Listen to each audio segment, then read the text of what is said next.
Si on m'avait dit que c'était si difficile d'être maman, j'aurais attendu.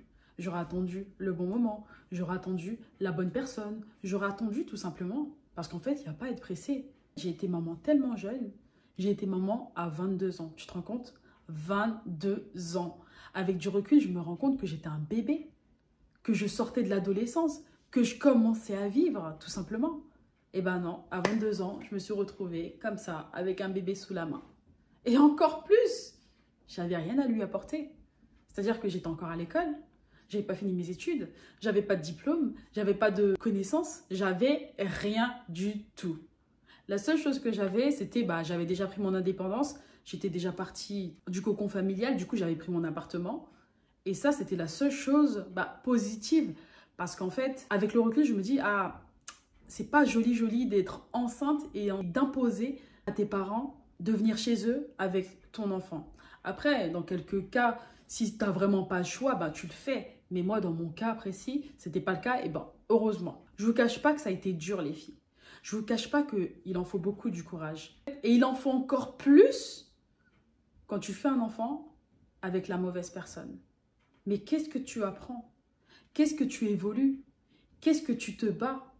Qu'est-ce que tu construis? Quand j'ai eu mon premier enfant, j'étais étudiante. Et après ça, j'ai pas repris mes études directement. J'ai été faire de l'intérim. Je travaillais en banque, j'étais à l'accueil, je travaillais en tant qu'agent de caisse. Et tout se passait bien, je bossais bien, ils étaient contents de moi. Et un jour, j'entends que le poste de conseiller se libère. Et là, je me dis, waouh, grosse opportunité. Donc du coup, je me porte volontaire, je dis voilà, moi ça m'intéresse, j'ai déjà mon niveau Bac+2, je ne l'ai pas validé, ok, il n'y a pas de souci, mais bon, je connais un peu le métier, j'ai envie de prétendre à ce poste-là. Et là, elle m'a regardée, elle m'a dit non mais ça ne va pas être possible. Pourquoi ça ne va pas être possible? Non mais t'as pas le niveau, t'as pas de diplôme. T'as pas de diplôme, c'est pas possible, il faut le diplôme. Bac+2. Là, je me suis dit, ah ouais. Et en fait, quand elle m'a dit ça, ça a résonné dans ma tête. Et là, ça a été comme un challenge dans ma vie. Je me suis dit, attends, elle m'a dit que c'était pas possible, mais je vais me prouver. J'ai pas dit que je vais lui prouver à elle. Je me suis dit, je vais me prouver à moi-même que je peux le faire. Donc, qu'est-ce que j'ai fait? J'avais 22 ans, j'ai repris mes études. Mon fils avait 8 mois. Je me suis dit, j'ai pas le choix. Soit je reste dans ce taf et je fais de l'intérim toute ma vie, je passe d'une banque à une autre, j'évolue comme ça, mais ce n'était pas la meilleure solution. J'ai pris mon courage à deux mains, j'ai dit, bon, c'est pas grave, je vais reprendre mes études. Donc du coup, je me suis renseignée parce qu'en fait, il était hors de question que je reparte sur un BTS en 2 ans. Je me suis renseignée pour aller faire le BTS en 1 an. Je l'ai fait en accéléré, mais le hic, oui les filles, c'est qu'il fallait payer 3 600 €. J'étais pas demandeur d'emploi à l'époque. J'avais toujours le statut d'étudiante parce que j'étais en congé maternité et mon contrat n'était pas fini avec mon ancien employeur. Je devais payer 3 600 €. 22 ans, un enfant, une maison à payer et tu te retrouves à devoir payer 3 600 € pour reprendre tes études. Heureusement, j'avais ma mère. Oui, ma mère. J'en parle souvent dans mes vidéos de ma mère parce que ma mère, c'est mon tout. C'est elle qui m'a propulsée là où je suis. C'est elle qui m'a toujours accompagnée. C'est elle qui m'a toujours soutenue. C'est elle qui m'a toujours aidée. Là, pour le coup, elle m'a aidée. Elle m'a dit, t'inquiète pas ma fille, tu veux y aller, tu vas y aller et je vais t'aider. Et grâce à elle, j'ai pu reprendre mes études. J'ai payé les 3 600 €. J'ai pu aller à l'école. J'ai obtenu mon BTS. Quelle gratification. J'étais tellement contente. Mon train-train quotidien, c'était d'aller en cours, aller à la crèche, rentrer, la douche, je jouais avec mon fils, je le mettais au lit.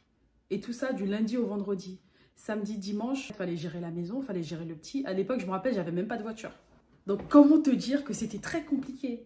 Je me rappelle que j'étais dans un studio, j'avais pas de machine à laver. Du coup, il fallait que j'aille à la laverie pour laver nos linges. J'avais pas de voiture. Il fallait que je prenne le caddie pour aller faire les courses. C'était vraiment dur. Mais en fait, avec du recul, je me dis, mais j'y suis arrivée. Et la gratification que j'ai eue, c'est qu'à la fin de l'année scolaire, j'ai eu mon BTS. Et quand j'ai passé ce BTS en 1 an, je me rappelle, on avait une matière professionnelle. Et là, le prof, il nous avait dit, à l'oral, moi, j'ai jamais mis 20, j'ai jamais vu des 20 sur 20. Et crois-moi, cet examen, je l'ai tellement bossé. Je l'ai bossé, mais... Mais moi, je suis choquée. J'ai eu 20 sur 20. J'ai eu 20 sur 20. Le parcours, il est dur, il est difficile. Tu dois gérer le petit. Le petit, il était en crèche. En plus, mon premier, il était souvent malade. C'est-à-dire qu'à chaque fois, tu as la crèche qui t'appelle, quand tu as le numéro de la crèche qui affiche sur ton téléphone, tu sais que tu dois partir. Donc des fois, j'étais en cours et je me retrouvais à devoir partir, devoir quitter les cours pour aller chercher le petit, l'emmener au médecin. C'était vraiment difficile. Mais à force de revanche, je me suis battue. J'ai jamais baissé les bras. Quand j'allais en cours, je me disais, non, il faut un avenir pour mon petit. Il faut que, quand il grandisse, que moi, je puisse lui expliquer comment j'ai fait pour aller là où je voulais. Que je puisse lui expliquer comment je me suis battue, comment j'ai eu confiance en moi, comment je me suis surpassée justement pour arriver là où je suis. J'avais le choix. J'avais le choix de rester à la maison, de rien faire, toucher les aides, être tranquille en fait en quelque sorte. Mais non, c'était pas une destinée, c'est pas une vie. Je pouvais pas accepter cette vie-là, ni pour moi, ni pour mon fils, c'était pas possible. Qu'est-ce que j'allais lui inculquer? Parce que si plus tard, il avait un projet, eh ben, avoir un modèle, je pense que ça permet aux enfants de mieux avancer. Moi, j'avais comme modèle mes parents, j'avais comme modèle ma mère, et je voulais être le modèle de mon fils. Donc, j'ai eu ce fameux BTS, j'étais très contente. Et après ça, je me suis dit, attends, tu l'as eu, pourquoi tu continues pas? Donc, qu'est-ce que j'ai fait? J'ai continué en licence. Et oui, c'était une année de sacrifice, mais je me suis dit, c'est pas grave, t'es déjà dans le truc, continue. Et j'ai fait la licence derrière, que j'ai obtenue. Mais à la fin de la licence, je me suis retrouvée, j'étais KO les filles. J'aurais pu continuer. Là, avec du recul, je me dis, j'aurais dû continuer. Parce qu'en fait, j'étais déjà dedans. Mais les choses font que des fois, on fait des choix. Et surtout qu'à la fin de ma licence en alternance, on m'a proposé un CDI. Donc du coup, comment te dire que oui, effectivement, j'ai accepté. Donc j'ai fait cette vidéo, les filles, vraiment, pour vous dire de prendre votre temps. De ne pas laisser les autres vous faire croire certaines choses. De ne pas boire les paroles de vos partenaires. Parce qu'en fait, je sais bien que les filles, nous, on est très manipulables. On tombe amoureuse pour la plupart très rapidement. Et des fois, on arrive à se mettre dans des situations qui sont très, très compliquées. Donc, faites attention à ça. Choisissez votre partenaire. Choisissez bien votre partenaire. Ne vous laissez pas impressionner par les belles choses, par les belles paroles, par les beaux voyages, par les beaux sacs. Non, suivez votre instinct et sachez vous offrir les choses que vous demandez qu'on vous offre. Ça, c'est quelque chose de très important. Et si tu veux t'offrir aujourd'hui des belles choses, bah, faut que tu travailles dur. Ne compte pas sur un homme. Accepte les cadeaux, hein, parce que ça fait toujours plaisir de recevoir des cadeaux, mais travaille dur pour pouvoir, dans un premier temps, pouvoir te les offrir. Et après, accepte les cadeaux. Si jamais ça arrive, c'est un bonus. Mais il ne faut pas que ça soit ta priorité. Donc oui, ça a été dur, mais aujourd'hui, je suis quand même contente parce que quand je vois mon parcours, quand je vois là où je suis arrivée, je me dis, waouh, c'est juste magnifique. Je suis trop contente. C'était à faire, je l'ai fait et je continue. Parce que la route, elle est longue. Parce qu'il y a toujours des projets, parce qu'il y a toujours quelque chose à faire, il y a toujours une nouveauté. La vie n'est pas finie. On ne peut pas s'arrêter à ça. Et moi, je suis quelqu'un, je déteste me contenter de la routine. C'est quelque chose que je déteste. Et je dis toujours à mes enfants, dans la vie, tu as deux choix. Soit tu es un loser, soit tu es un winner.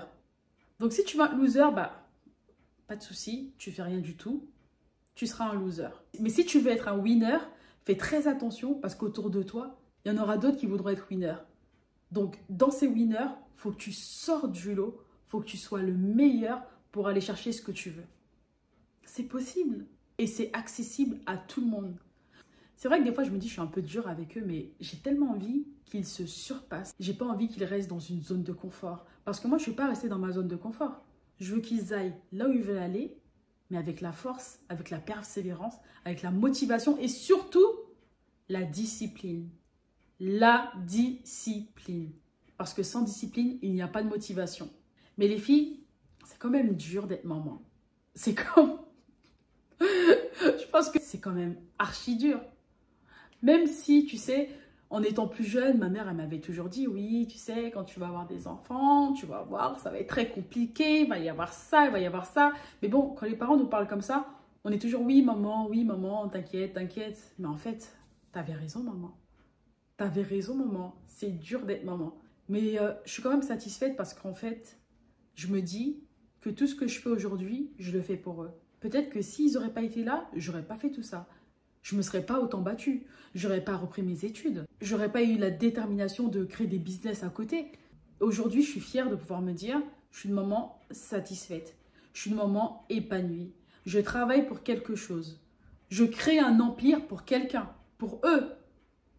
Donc les filles, les winneuses, les mamans, beaucoup de courage à vous, force à vous. Et pour celles qui n'ont pas encore d'enfants, les filles, prenez votre temps.